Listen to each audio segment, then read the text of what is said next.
అందరికీ మరణాత మరణాత మహిమస్వరం కార్యక్రమమును వీక్షిస్తున్న దేవుని పిల్లలైన మీ అందరికీ ప్రభు నామములో శుభములు కలుగురుగాక.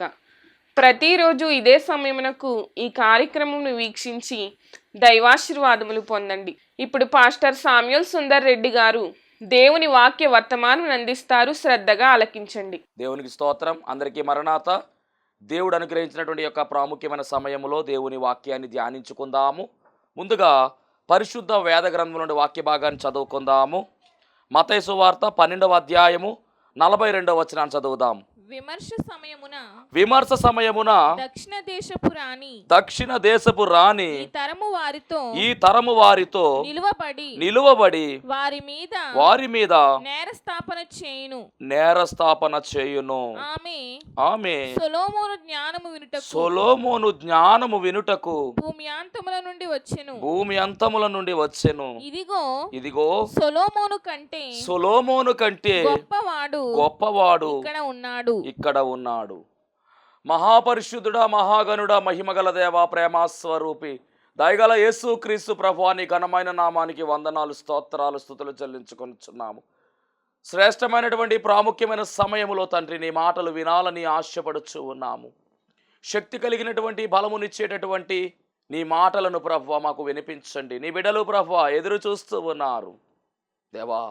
వారి జీవితాల్లో ఉన్నటువంటి బలహీనతలు, వారి జీవితాల్లో ఉన్నటువంటి సమస్యలు, శోధనలు అన్నీ ఎరిగిన వాడవు నీవే గనుక ఏ మాటలు అవసరమయ్యున్నవో, ఏ మాటల ద్వారా నీ బిడ్డలు తృప్తి పొందుకుంటారో, ఏ మాటల ద్వారా ఓదార్పు కలుగుతుందో, ఆదరణ కలుగుతుందో ఆ నీ మాటలను ప్రభువా ఈ సమయములో మాకు వినిపించండి. నీ నోటి బోరగా మాత్రమే నన్ను వాడుకోండి ప్రభువా. మాతో మాట్లాడమని పరిశుద్ధాత్మ తండ్రి నీ కార్యాలను మా పట్ల స్థిరపరచమని మాతో మాట్లాడమని యేసు నామములో అడుగుచున్నాము పరమ తండ్రి. ఆమేన్. దేవనామమున ఎల్లరికూ శుభములు కలుగునుగాక. ఆమేన్. శ్రద్ధ కలిగి వాక్యాన్ని ఆలకిస్తున్నటువంటి దైవ జనాంగమా, ఒక శ్రేష్టమైనటువంటి అంశాన్ని ఈరోజు మీకు తెలియచేయాలని ఆశపడుతూ ఉన్నాను. చదవబడినటువంటి లేఖన భాగము యేసుక్రీస్తు ప్రభువారు చెబుతున్నటువంటి మాట, యేసుక్రీస్తు ప్రభువారు తెలియజేస్తున్నటువంటి విషయము. మత్తయి సువార్త 12వ అధ్యాయము 42వ వచనము. ఈ మత్తయి సువార్త 12వ అధ్యాయము ఒక శ్రేష్టమైనటువంటి విశిష్టతతో కూడినటువంటి అధ్యాయము. దీనిలో యేసుక్రీస్తు ప్రభువారు చెబుతున్నటువంటి మాట ఏమిటంటే, సొలొమోను కంటే గొప్పవాడు ఇక్కడ ఉన్నాడు. అంటే యేసుక్రీస్తు ప్రభువారు యొక్క గొప్పతనము మనము గమనించవలసిన వారమై ఉన్నాము. అక్కడ సొలొమోను గురించి యూదులు చాలా గొప్పగా చెబుతూ ఉన్నారు. సొలొమోను కట్టించినటువంటి మందిరము గురించి, సొలొమోను యొక్క వైభవమును గురించి, సొలొమోను యొక్క పరిపాలన గురించి, సొలొమోను యొక్క జ్ఞానము గురించి, సొలొమోను చేసినటువంటి క్రియల గురించి చాలా గొప్పగా మాట్లాడుతూ ఉన్నారు. వారందరికీ కూడా సొలొమోను యొక్క గొప్పతనము మాత్రమే తెలుసు. కానీ సొలొమోనుకు గొప్పతనాన్ని కలగజేసిన గొప్పవాడైనటువంటి యేసుక్రీస్తు ప్రభువారి గురించి సరిగా తెలియదు, పూర్తి అవగాహన వారికి లేదు. కాబట్టి యేసుక్రీస్తు ప్రభువారు చెబుతున్నటువంటి మాట ఏమిటంటే, సొలొమోను కంటే గొప్పవాడు ఇక్కడ ఉన్నాడు. చదువుదాం ఒకసారి. మత్తయి సువార్త 12వ అధ్యాయము 42వ వచనము. విమర్శ సమయమున దక్షిణ దేశపు రాణి ఈ తరము వారితో నిలవబడి వారి మీద నేరస్థాపన చేయును. ఆమె సొలొమోను జ్ఞానమును వినుటకు భూమి అంతముల నుండి వచ్చెను అనేటటువంటి మాట చెబుతూ సొలొమోను కంటే గొప్పవాడు ఇక్కడ ఉన్నాడు. ఈ పోలిక కూడా మనము గమనించాలి. అవును, సొలొమోను గొప్పతనం ఏమిటి, యేసుక్రీస్తు ప్రభువారి యొక్క గొప్పతనం ఏమిటి? ఈరోజు మనము చదవలసిన వారమై ఉన్నాము, తెలుసుకోవలసిన వారమై ఉన్నాము, వినవలసిన వారమై ఉన్నాము. ప్రభువే చెబుతున్నాడు కదా, సొలొమోను కంటే గొప్పవాడు. అవును, చూద్దాం. అసలు ఈ సందర్భాన్ని మనం పరిశీలన చేస్తే పాత నిబంధనలో సొలొమోను దర్శించడానికి షేబా దేశము నుంచి రాణి వచ్చింది.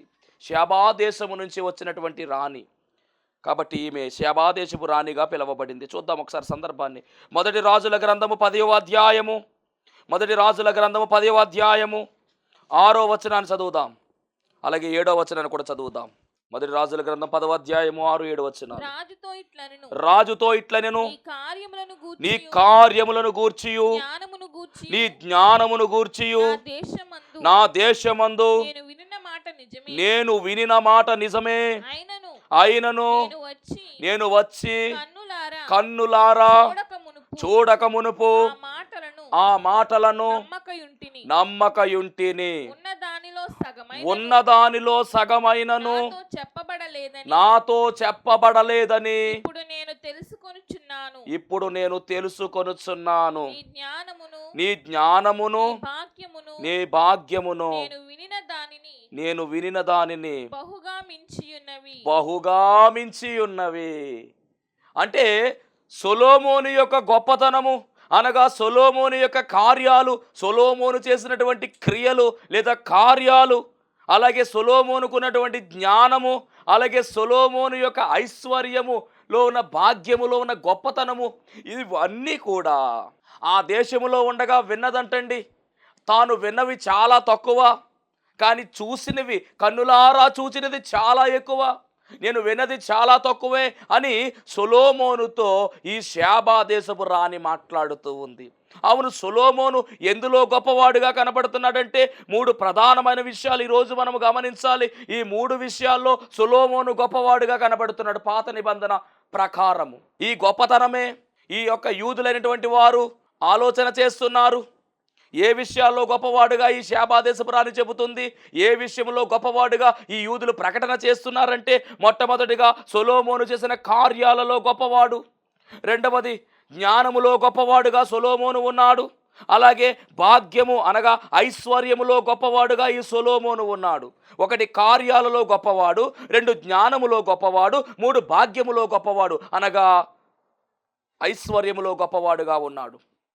ఒక మాట చెప్పాలి అంటే కనుక ఈ 3 కూడా యేసు క్రీస్తు ప్రభువారే గొప్పవాడు. ఈరోజు ఆ విషయాన్ని మనము వాక్యముఖముగా వివరించవలసిన వారమై ఉన్నాం. ఎందుకంటే సొలొమోను కంటే గొప్పవాడు యేసు క్రీస్తు ప్రభువారు. సొలొమోను కేవలం కార్యాల్లో క్రియల్లో గొప్పవాడేమో, కానీ దేవుని కార్యాలు క్రియలు ఇంకా గొప్పగా ఉన్నాయి. జ్ఞానములో సొలొమోను గొప్పవాడు అనుకోవచ్చేమో, కానీ అంతకు మించి జ్ఞానము కలిగిన వాడు. ఆ సొలొమోనుకు జ్ఞానమును ఇచ్చిందే దేవుడు. అలాగే భాగ్యములో గొప్పవాడంటే ఆయన భాగ్యవంతుడై ఉన్నాడు. అంటే సొలొమోను కంటే యేసుక్రీస్తు ప్రభువారు గొప్పవాడే ఒక మాటలో మనం కొట్టి చెప్పేయచ్చు. కానీ వాక్యపరముగా మనము ఈరోజు ధ్యానించవలసిన వారమై ఉన్నాం. సొలొమోను కార్యాలు ఏ కార్యాలు సొలొమోను చేశాడు అని మనము చూసినట్లయితే మొదటి రాజుల గ్రంథం 10వ అధ్యాయము ఆమె వచ్చింది 10:1. షేబా దేశపు రాణి యెహోవా నామమును గూర్చియు సొలొమోను కలిగిన కీర్తిని గూర్చియు విని గూఢార్థము గల మాటల చేత అతనిని శోధించుటకై వచ్చెను. అనేక రకాల ప్రశ్నలు అడగడానికి ఆమె వచ్చింది. ఆయన యొక్క జ్ఞానం ఎలాగుందో చూడడానికి వచ్చింది, ఆయన పనులు ఎలాగున్నాయో చూడడానికి వచ్చింది, ఆయన చేసినటువంటి ఆ యొక్క వైభవముతో కూడినటువంటి మందిర నిర్మాణం ఎలాగుందో చూడడానికి వచ్చింది, ఆయన పరిపాలన ఎలా ఉందో చూడడానికి వచ్చింది. అంత మాత్రమే కాదు, ఆ ప్రశ్నలు అడిగి ఆయన జ్ఞానాన్ని పరిశీలన చేయడానికే ఈ యొక్క షేబా దేశపు రాణి అక్కడికి రావడం జరిగిందండి. వచ్చినటువంటి ఈమె ఏమి చేస్తుందో చూద్దాం తర్వాత. ఆమె గొప్ప పరివారముతో గంధవర్గమును విస్తారమైన బంగారమును రత్నములను ఒంటెల మీద ఎక్కించుకొని యెరూషలేమునకు వచ్చెను. సొలొమోనును దర్శనము చేసి తనకు తోచిన దానిని అంతటిని బట్టి అతనితో మాటలాడగా ఆమె వేసిన ప్రశ్నలన్నిటికీ సొలొమోను ప్రత్యుత్తరము చెప్పెను. ఎక్కడ తడబడ, ఎక్కడ కూడా ఆగల. ఆమె ఏమడిగినా కానీ, ఎట్టి ప్రశ్న అయినా కానీ, ఎలాంటి చిక్కుముడైనా కానీ సొలొమోను ఆన్సర్ చేశాడు. కారణం ఒక్కటే, దేవుడిచ్చినటువంటి జ్ఞానము. అద్భుతమైనటువంటి జ్ఞానాన్ని దేవుడు సొలొమోనుకు దానంగా ఇచ్చాడు. గొప్ప జ్ఞానము కలిగిన వాడే ఈ సొలొమోను. ప్రార్థనలో దేవుడు ఏం కావాలని అడిగితే సొలొమోను కోరుకున్నాడు కదా, అయ్యా నీ రాజ్యాన్ని నీ ప్రజలను పరిపాలించడానికి కావలసినటువంటి జ్ఞానము దయచేయండి అని అడిగాడు. ధనం అడగల, డబ్బు అడగల, బంగారం అడగల, పేరు అడగల, కేవలము నీ ప్రజలను పరిపాలించే జ్ఞాన వివేకములను నాకు ప్రసాదించండి అని ప్రార్థన చేస్తే ఆ ప్రార్థన దేవునికి నచ్చింది, ఆ కోరిక దేవునికి నచ్చింది. కాబట్టి సొలొమోనుకు దేవుడు జ్ఞానం ఇచ్చాడు, వివేచన ఇచ్చాడు. నీ వంటి జ్ఞాని ఉండడు అనేటటువంటి మాట కూడా మెన్షన్ చేసి దేవుడు దైవ జ్ఞానమును అనుగ్రహించాడు ఈ సొలొమోనుకు. అంత మాత్రమే కాదు, పరిపాలన చేసేటటువంటి ఆ యొక్క చక్కని విధానమును కూడా దేవుడు తెలియపరిచాడు. అంత మాత్రమే కాకుండా ధనం ఇచ్చాడు, మంచి పేరిచ్చాడు, మంచి గుర్తింపు ఇచ్చాడు. ఎందుకు అంటే కనుక షేబా దేశము నుంచి ఈ యొక్క దేశానికి ఈ రాణి రావాలి అంటే రావడానికి సొలొమోనుకు వచ్చినటువంటి ఖ్యాతి, సొలొమోనుకు పేరు వచ్చింది. ఆ పేరు ప్రపంచమంతా కూడా పాకేసింది. అలాంటి పేరు ఇచ్చింది ఎవడంటే దేవుడే. ధనం ఇచ్చాడు, ఐశ్వర్యం ఇచ్చాడు, అలాగే జ్ఞానం ఇచ్చాడు. ఇప్పుడు ఆ రాణి అనేక రకమైన ప్రశ్నలు వేస్తే సమాధానం ఎందుకు చెప్పడు? ఎందుకంటే దేవుడే జ్ఞానం ఇచ్చాడు కదా, చక్కని జ్ఞానం ఇచ్చేశాడు. కాబట్టి ఎలాంటి ప్రశ్నకైనా సమాధానం చెప్పేశాడు. ఆ తర్వాత షేబా దేశపు రాణి సొలొమోను యొక్క జ్ఞానమును, అతడు కట్టించిన మందిరమును, అతని బల్ల మీదనున్న భోజన ద్రవ్యములను, అతని సేవకులను, అతని సేవకులు కూర్చుండు పీఠములను, అతని ఉపచారులు కనిపెట్టుటను, వారి వస్త్రములను, అతనికి గిన్నెను అందించు వారిని, యెహోవా మందిరమందు అతడు అర్పించు దహన బలులను చూచి విస్మయం పొందినదై. ఇవన్నీ కూడా సొలొమోను యొక్క కార్యాలై ఉన్నాయి, క్రియలై ఉన్నాయి. ఎలాంటి క్రియలు అంటే కనుక మందిరము కట్టడములో సొలొమోను ఏ విధముగా దాన్ని రూపొందించాడో చూసింది. అంత మాత్రమే కాదు, అక్కడ సొలొమోను నియమించినటువంటి నిఘా బృందం ఉంది. సొలొమోను తన పనివారిని ఏర్పాటు చేసుకున్నాడు. అలాగే సైన్యాన్ని కూడా చాలా చక్కగా ఆయన నియమించినట్టుగా అక్కడ రాయబడింది. వాళ్ళు కనిపెడుతున్నారంటే చక్కగా ఉందన్నమాట. అతని ఉపచారులు కనిపెడుతున్నారు. ఎవరు ఎలాంటి వారో చూసేటందుకు ఆ సైన్యాన్ని ఎక్కడ ఎవరిని ఉంచాలో అలా ఉంచాడండి. అలాగే భోజనం బల్ల దగ్గర ఆయన ఏర్పాటులు చూసింది, వారి వస్త్రాలను చూసింది, వారు చేస్తున్నటువంటి పనిని చూసింది. ఏ పనికి ఎవరు ఆ పనికి ఆ పనివారిని ఈయన నియమించుకున్నాడు. అతనికి గిన్నె అందించే వారిని చూచింది, మందిరము కట్టిన విధానము చూచింది, ఈయన భక్తి జీవితాన్ని చూచింది, బలులు అర్పించే విధానము చూచింది. ఇవన్నీ చూచి ఈ క్రియలలో సొలొమోను చాలా గొప్పవాడు అని చెప్పి ఆమె మాట్లాడుతూ ఉంది. అది సొలొమోను యొక్క క్రియలు, సొలొమోను జరిగించిన కార్యాలు, రాజ్య పరిపాలన, అలాగే సైన్యాన్ని నడిపించే విధానము, సైన్యానికి కావలసిన వస్త్రాలు, అలాగే సొలొమోను కట్టించిన మందిరం యొక్క కార్యము, ఇదంతా చూచింది, ఆశ్చర్యపోయింది, విస్మయం పొందింది. మరి సొలొమోను కార్యాల కన్నా యేసుక్రీస్తు ప్రభువు వారి కార్యాలు గొప్పవి. ఎందుకు ఈ మాట చెప్తున్నానంటే, సొలొమోను కేవలము ఆ దేశములో ఆ దేశానికి రాజుగా ఆ మందిరాన్ని కట్టించి ఆ యొక్క సంస్థానాన్ని పరిపాలిస్తున్నాడు. అది మాత్రమే కట్టించాడు. సర్వ సృష్టిని కట్టించినది ఎవరు అంటే, సర్వ సృష్టిని నిర్మించినది ఎవరు అంటే, ఆయన లేకుండా సృష్టి కలుగలేదు, ఆయన లేకుండా భూమి మీద ఏదియూ నిర్మించబడలేదు. ఆయనే ప్రభువైన యేసుక్రీస్తు. సృష్టి కార్యము ఆయనతో ముడిపడి ఉన్నది. సృష్టి అంతటిని కూడా సృష్టించినది ఆయనే. కాబట్టి ఆయన సృష్టి కార్యము చేశాడు. సొలొమోను సృష్టి కార్యము చేయలేదు. ఒక దేశాన్ని మాత్రమే ఆయన లీడ్ చేశాడు. సర్వ ప్రపంచాన్ని లీడ్ చేసేది, సర్వ ప్రపంచాన్ని నడిపించేది, ఈ భూమిని నడిపించేది, సమస్తాన్ని నడిపించేది ఎవరు అంటే యేసుక్రీస్తు ప్రభువారే. ఆయన నోటి మాట చేత సమస్త సృష్టి కలిగినది ఏదియు ఆయన లేకుండా కలుగలేదు. సమస్తమునకు ఆధారము ఎవరు అంటే యేసుక్రీస్తు ప్రభు అయి ఉన్నారు. సూర్యుడను అలాగుంటే అలాగే ఉండిపోయాడు, చంద్రుడను అలాగుండంటే అలాగే ఉన్నాడు. ఆనాడు ప్రారంభమైనటువంటి ఈ సృష్టి క్రమం ఏదైతే ఉన్నదో నేటి వరకు కొన్ని వేల సంవత్సరాలు అయిపోయింది. అయినప్పటికీ కూడా సూర్యుడు అలాగే తిరుగుతూ ఉన్నాడు, సూర్యుడు అలాగే ఉండిపోయాడు, భూమి అలాగే తిరుగుతూ ఉంది. ఎక్కడా కూడా ఏమాత్రము తేడా రాలా. దేవుడు నియమించాడు, సముద్రాలకు దేవుడు నియమించాడు, గడియలో పెట్టాడు. అన్నీ కూడా ఆకాశంలో నక్షత్రాలు కావచ్చు, ఇవన్నీ కూడా సృష్టి కార్యం. నాటి నుంచి నేటి వరకు సృష్టి కార్యం ఎక్కడ చెదరలా, కరెక్ట్గా అలాగే ఉంది.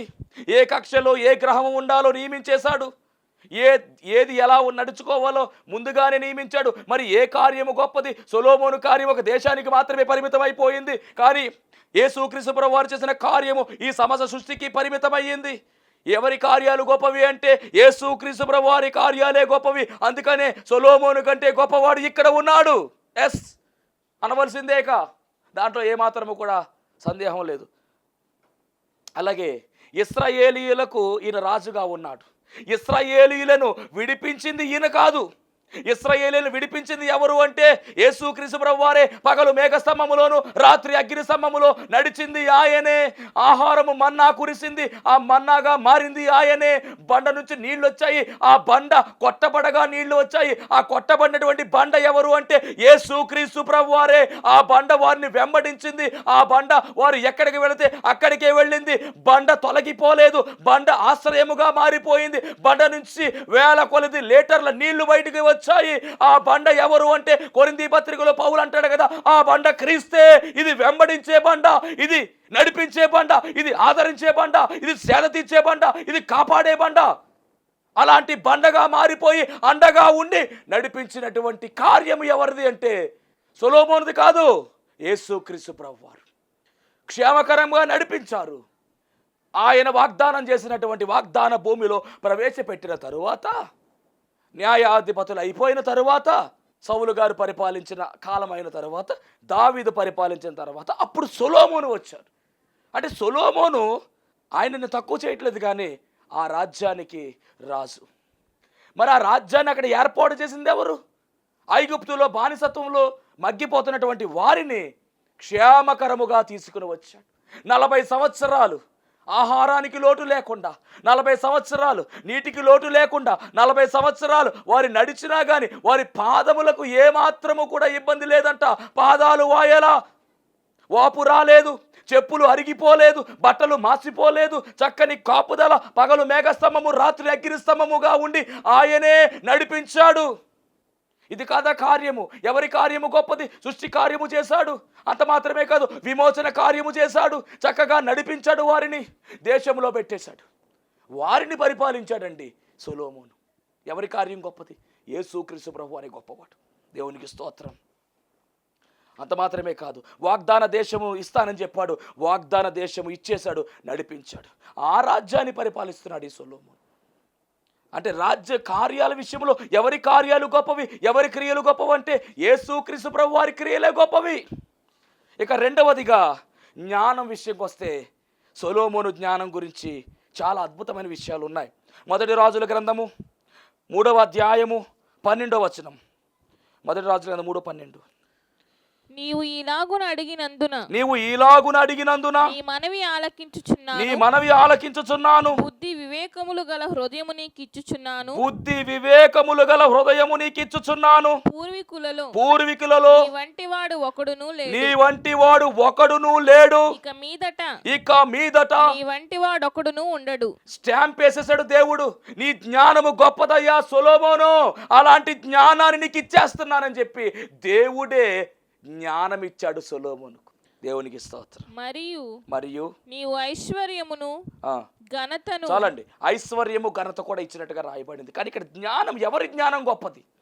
ఇది మన ప్రశ్న. కార్యాల గురించి మాట్లాడుకున్నాం, ఎవరి కార్యాలు గొప్పవంటే యేసుక్రీస్తు ప్రభువు వారి కార్యాలే గొప్పవి, తేలిపోయింది. ఇప్పుడు జ్ఞానంకి వస్తున్నాం, ఎవరి జ్ఞానము గొప్పది? శాబాదేశపురాన్ని అంటుంది కదా, అయ్యా నీ జ్ఞానము మితి లేదయ్యా. అయ్యి బాబా, ఏ ప్రశ్న వేసినా చెప్పేస్తున్నావు. నీ పద్ధతి, నీ యొక్క పఠన నడిపింపు, నీ రాజ్య పరిపాలన చాలా విశేషతతో కూడిందయ్యా, ఇంత జ్ఞానమా నీకు అని చెప్పి ఆమె అతని జ్ఞానాన్ని కొనియాడేసింది. కానీ ఆ జ్ఞానాన్ని ఇచ్చింది ఎవరంటే ఆయనే ఇచ్చాడు జ్ఞానం. యేసుక్రీస్తు ప్రభువు వారి జ్ఞానము గొప్పదా, సొలొమోను జ్ఞానం గొప్పదా? అసలు వ్యత్యాసం పెట్టకూడదు, పోలిక ఉండదు, లేదు. అనంత జ్ఞాని యేసుక్రీస్తు ప్రభువు వారు. జ్ఞానమునకు ఆధారం ఆయన, జ్ఞానమంతా కూడా ఆయన దగ్గర గుప్తమై ఉన్నది. కానీ సొలొమోనుకి ఇచ్చిన జ్ఞానం అండి, ఆయన జ్ఞానం గురించి మనం చదివితే కనుక మొదటి రాజుల గ్రంథం 4వ అధ్యాయము 31వ వచనం. అద్భుతమైనటువంటి జ్ఞానం. అతడు సమస్తమైన వారి కంటేను యెజ్రాహీయుడైన ఒకసారి 29-30 కూడా చదివేయాలి. దేవుడు జ్ఞానమును బుద్ధిని వర్ణింప శక్యము కాని వివేచన గల మనస్సును సొలొమోనునకు దయచేసెను. గనుక సొలొమోనునకు కలిగిన జ్ఞానము తూర్పు దేశస్థుల జ్ఞానము కంటెను ఐగుప్తీయుల జ్ఞానమంతటి కంటెను అధికమై ఉండెను. అదండి, తూర్పు దేశంలో ఉన్నటువంటి వారి కంటెను, ఐగుప్తులో ఉన్నటువంటి వారి కంటెను చాలా అధికమైన జ్ఞానము. ఎలా వచ్చింది? దేవుడే ఇచ్చాడు ఈ జ్ఞానమును. ఇప్పుడు 37వ వచనంలో అతడు సమస్తమైన వారి కంటెను యెజ్రాహీయుడైన ఏతాను కంటెను మహోలు కుమారులైన హేమాను కల్కోలు దర్దాను వారి కంటెను జ్ఞానవంతుడై ఉండెను గనుక అతని కీర్తి చుట్టూనున్న జనములన్నిటిలో వ్యాపితమాయెను. ఇప్పుడు 32వ వచనంలో అతడు 3000 సామెతలు 1005 కీర్తనలు రచించెను. చాలండి. ఏదేమైనా కానీ అద్భుతమైనటువంటి సామెతలు, కీర్తనలు, అలాగే చిన్న మొక్క మొదలుకొని పెద్ద మొక్క వరకు కూడా ప్రతి దాని గురించి ఈయన రాశాడండి. జంతువుల గురించి రాశాడు, జంతు శాస్త్రం గురించి రాశాడు ఈయన. అలాగే వృక్షశాస్త్రం గురించి రాశాడు, అనగా బోటనీ గురించి వివరించాడు. అలాగే జువాలజీ గురించి మాట్లాడాడు. చిన్న మొక్క, పీచు మొక్క మొదలుకొని నేల మీద పాకేటటువంటి మొక్క, గోడ మీద పాకే మొక్క మొదలుకొని లెబానోని మీద ఉన్నటువంటి వృక్షాల వరకు కూడా ఆయన చరిత్ర రాశాడు. అనగా బోటనీ అంతా కూడా రాసి పడేశాడు. అంత జ్ఞానం ఇచ్చాడు దేవుడు. జువాలజీ అనగా జంతు శాస్త్రం, బోటనీ అనగా వృక్షశాస్త్రం, గణిత శాస్త్రం, అన్ని శాస్త్రాలు కూడా, సకల శాస్త్రాల్లో జ్ఞానము కలిగిన వాడు సొలొమోను. ఎలా వచ్చింది ఈ జ్ఞానం? దేవుడిచ్చాడు. ఇది భూమికి సంబంధించినది మాత్రమే. కానీ పరలోక జ్ఞానము కలిగిన వాడు, భూలోక జ్ఞానము కలిగిన వాడు, పాతాళలోక జ్ఞానము కలిగిన వాడు యేసుక్రీస్తు ప్రభువారు. పరలోక జ్ఞానం ఉంది, పరలోకము నుంచి వచ్చిన జ్ఞానము. ఈ జ్ఞానము ఎవరిదంటే యేసుక్రీస్తు ప్రభువారిది. జ్ఞానాధారము నేనే అంటూ ఉన్నాడు సొలొమోను. సూర్యుని కింద జ్ఞానము, కానీ పై జ్ఞానం ఎవరిదంటే యేసుక్రీస్తు ప్రభువారి. అవును, జ్ఞానములు ఎవరు గొప్పవారంటే యేసు ప్రభువే గొప్పవాడు. ఇక మూడవదిగా భాగ్యములో, ఐశ్వర్యములో ఎవరు గొప్పవాడు? ఐశ్వర్యమునిచ్చిందే దేవుడు కదా, ఐశ్వర్యమునిచ్చిందే యేసు ప్రభు కదా. మరి చదువుదాం, 1 రాజుల 3:13. మరియు నీవు ఐశ్వర్యమును ఘనతను ఇవ్వమని అడగక పోయినను నేను వాటిని కూడా నీకు ఇచ్చుచున్నాను. అందువలన నీ దినములన్నిటను రాజులలో నీ వంటి వాడొకడును ఉండడు. అవును, రాజుల్లో నీవే ఐశ్వర్యవంతుడని చెప్పి దేవుడు దీవించాడు. మరి యేసుక్రీస్తు ప్రభువారు ఐశ్వర్యవంతుడు. ఆయన కృపామహైశ్వర్యము కలిగిన వాడాయన, మహిమైశ్వర్యము కలిగిన వాడాయన, కనికర ఐశ్వర్యం కలిగిన వాడాయన. ఐశ్వర్యాలు ఇవన్నీ కూడా అలాంటి ఐశ్వర్యము కలిగిన వాడు ఆయనే. ఈ భూమి అంతా ఆయనదే, భూమి మీద ఉన్నదంతయో ఆయనదే, ఆకాశంలో ఉన్నదంతయో ఆయనదే, సమస్త సృష్టి అంతా ఆయనదే. మరి ఎవరు ఐశ్వర్యములు ఎవరు గొప్పవారు? దేవుడే గొప్పవాడు, యేసు ప్రభువే గొప్పవాడు. కాబట్టి క్రియలలో గొప్పవాడు, కార్యాల్లో గొప్పవాడు యేసు ప్రభువే. రెండవది జ్ఞానములో గొప్పవాడు ఆయనే. మూడవది భాగ్యములో అనగా ఐశ్వర్యములో కూడా గొప్పవాడు ఆయనే. టోటల్గా గమనించినట్లయితే సొలొమోను కంటే గొప్పవాడు ఆయనే. సొలొమోను కంటే గొప్పవాడు యేసుక్రీస్తు ప్రభువారే. దాంట్లో ఏమాత్రము తిరగలేదు. అలాంటి గొప్పవాడిని కలిగినటువంటి మనము ఇంకా గొప్పవారం. దేవునికి మహిమ కలుగునుగాక. మన దేవుడు గొప్ప దేవుడు అండి. ఆయన కలిగినటువంటి మనము కూడా గొప్పవారముగా ఉండాలి, గొప్పవారముగా జీవించాలి, గొప్ప సాక్ష్యము కలిగి జీవించాలి. గొప్ప ఉపద్రవాలు వచ్చినా కానీ, గొప్ప తుఫాన్లు వచ్చినా కానీ, గొప్ప సమస్యలు వచ్చినా కానీ నిన్ను నన్ను గొప్ప చేయడానికి ఆయన ఉన్నాడు. మనం ఎప్పుడు కూడా గొప్పవారమే. దేవుడు ఈ కొద్ది మాటలు దీవించి ఆశీర్వదించునుగాక. ఆమేన్. మహోన్నతుడానికి వందనాలు, స్తోత్రాలు, స్తుతులు చెల్లించుకొనుచున్నాం. శ్రేష్టమైనటువంటి సమయంలో ప్రభువా, సొలొమోను కంటే గొప్పవాడు ఇక్కడ ఉన్నాడనే మాటను తండ్రి వివరించుకోవడానికి కృప చూపించారు. ఎన్నో విషయాలు మీరు మాతో మాట్లాడి ఉన్నారు. నీ బిడ్డలను ప్రభువా దీవించండి, ఆశీర్వదించండి. ఎవరికి ఏ బలహీనతలు ఉన్నాయో ఆ బలహీనతలన్నీ తొలగించండి, బలపరచండి, శక్తితో నింపండి, బలముతో నింపండి, కృప చూపించుమని యేసు నామములో అడుగుచున్నాము పరమ తండ్రి. ఆమేన్. అందరికీ మరణాత. దేవునికి స్తోత్రము.